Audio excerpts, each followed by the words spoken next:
तो जी नाज़रीन, तैमूर तोते की तरह आंखें फेर चुका है। ये बात हज़म नहीं हो पा रही हूर से। काफ़ी हैरान परेशान है। दानी से जैसे ही हूर की बात होगी वो उसको समझाएगा कि मेरी वजह से अपने घर का माहौल मत ख़राब करो। मैं जानता हूँ कि मेरी वजह से काफ़ी बिगाड़ आ चुका है तुम्हारे घर में। तैमूर को कोई ना कोई मसला बना ही रहता है, इसलिए वो भी ठीक कह रहा है। जो दुनिया कह रही है उसको तो वही समझना है ना। इसलिए तुम परेशान मत हो और अपनी ज़िंदगी को अच्छे तरीके से एंजॉय करो। जिस पर वो कहती है कि आखिर दानी तुम कैसी बातें कर रहे हो। देखो, ऐसा तो नहीं हो सकता, क्योंकि ये बात बिल्कुल नामुमकिन है और ये बात तुम भी बड़े अच्छे तरीके से जानते हो। तो बेहतर यही है कि तुम भी अपने दिमाग को दुरुस्त रखो और जितनी जल्दी हो सके घर वापस आ जाओ, ताकि ये मामला सुधर जाएं और सब कुछ ठीक हो जाए।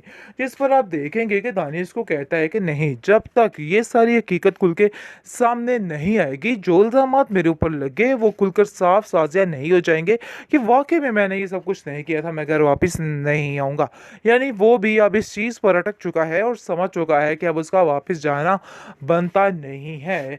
और काफ़ी परेशान है, लेकिन उसकी माँ उसको कहती है कि देखो बेटा, अपने दिमाग को ठीक करो। इस तरह की बातें सोचने का, करने का कोई फ़ायदा नहीं। बिला वजह के अपने घर में टेंशन डाल रही हो तुम। आखिर ऐसा क्यों कर रही हो? छोड़ दो। क्योंकि तैमूर भी अपनी जगह सही और कहता है कि पहले जो कुछ याद है तुम्हें, तुम्हारे साथ हुआ था, ये सारा कुछ क्यों हुआ था। इसलिए बेहतर यही है कि तुम अपने दिमाग को ठीक कर लो और अपने दिमाग से ये सारी फलूत की बातें निकाल दो, क्योंकि ये सारा रवैया फिर दोबारा से हो सकता है। मैं ऐसा हरगिज़ नहीं चाहता हूँ। जिस पर आप देखेंगे कि हूर साफ साफ इनकार कर देती है और कहती है कि मुझे किसी बात पर कोई भी भरोसा नहीं है। यानी कि मैं दानी को ऐसे अकेला नहीं छोड़ सकती। वो भाई है मेरा और मैं उसकी भरपूर मदद करूंगी।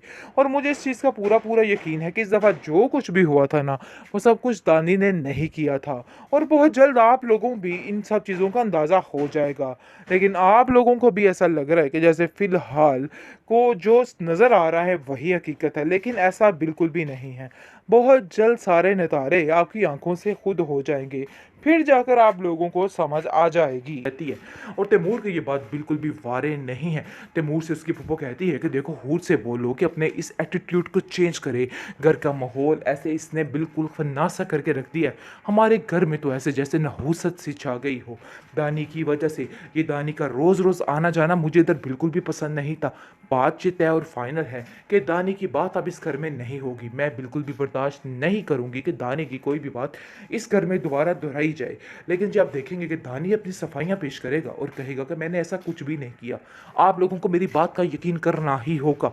उसकी माँ कहती है कि आखिर कैसे मैं तुम्हारी बात का यकीन कर जाऊँ, मुझे इस चीज़ की बिल्कुल समझ नहीं आ रही। वो बेचारा सदियों बाद, बल्कि पहली दफ़ा अगर सीधे रास्ते पर आ ही गया है, तो कोई उसकी बात मानने को तैयार ही नहीं है। उनको ऐसा लग रहा है कि दानी फिर से एक नई कहानी बना रहा है। इस दफ़ा तो उसकी माँ भी उसका यकीन नहीं करती। ये तो स्टोरी होगी ना गडरिए वाली, शेर आया शेर आया शेर आया तो शेर नहीं आता, यानी कि जो आप जानते होंगे इस स्टोरी के मतलब। खैर, आप देखेंगे कि ये वही हाल हो गया, क्योंकि अब दानी सच बोलने की कोशिश कर रहा है। लेकिन जी आप देखेंगे कि दानी की बातों पर कोई यकीन नहीं कर रहा और सबको ऐसा ही लग रहा है कि दानी झूठ बोल रहा है। और यहाँ तक कि उसकी माँ भी उसके खिलाफ हो चुकी है और कहती है कि काश दानी मैं तुम्हारी बातों का यकीन ना करती।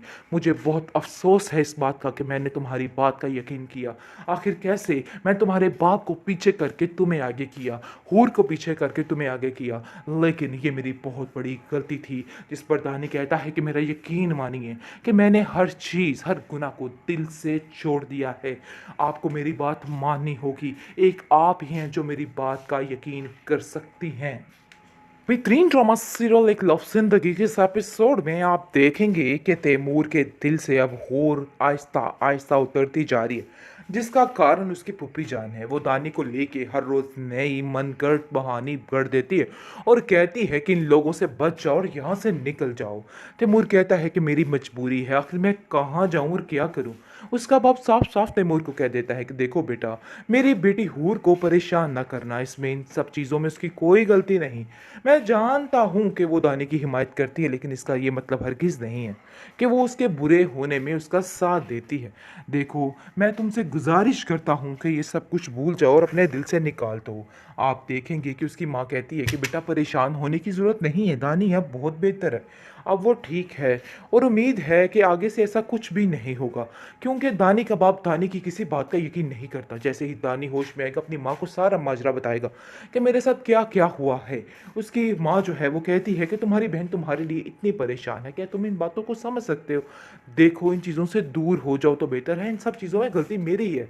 मैंने हमेशा तुम्हें बुरा ही अच्छा ही समझा और हूर को बुरा ही समझा, और मुझे ऐसा लगा कि हूर ही गलत है, लेकिन शायद मैं बहुत बड़ी गलती कर रही थी। मुझे इस चीज़ का अंदाज़ा ही नहीं था कि आखिर ये सब कुछ क्या हो गया।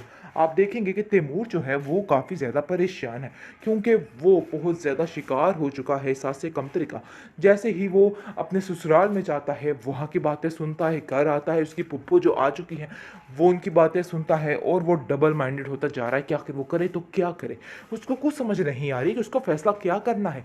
वो दानी के लिए बहुत ज़्यादा परेशानी की हालत रखता है, लेकिन ये चीज़ें ज़्यादा देर तक नहीं कर सकता है, क्योंकि वो जानता है कि ये बात उसकी पुप्पो जान को पसंद नहीं आएगी। और वैसे भी बेजा दानी का ख्याल रखना हूर का, उसे ये चीज़ बिल्कुल भी पसंद नहीं आ रही, और वो साफ साफ कह देगा, देखो दानी के अलावा भी इस घर में और भी काफ़ी लोग हैं और ये बात तुम्हें समझनी होगी। इसलिए बेहतर यही है कि दानी के बातें को दिमाग से निकाल के ज़रा अपने घर के ऊपर भी तवज्जो दो।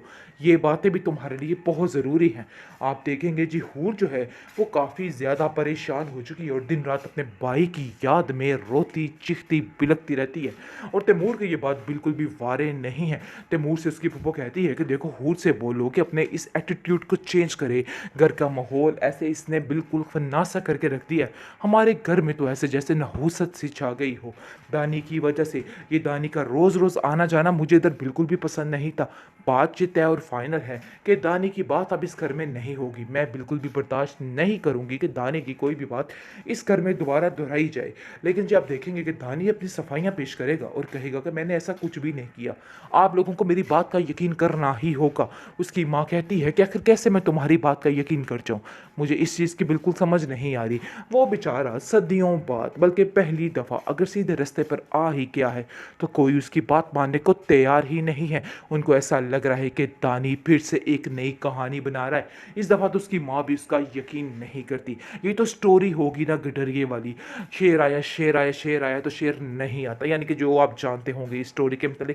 खैर, आप देखेंगे कि ये वही हाल हो गया, क्योंकि अब दानी सच बोलने की कोशिश कर रहा है, लेकिन जी आप देखेंगे कि दानी की बातों पे कोई यकीन नहीं कर रहा और सबको ऐसा ही लग रहा है कि दानी झूठ बोल रहा है। और यहाँ तक कि उसकी माँ भी उसके खिलाफ हो चुकी है और कहती है कि काश दानी मैं तुम्हारी बातों का यकीन न करती। मुझे बहुत अफसोस है इस बात का कि मैंने तुम्हारी बात का यकीन किया।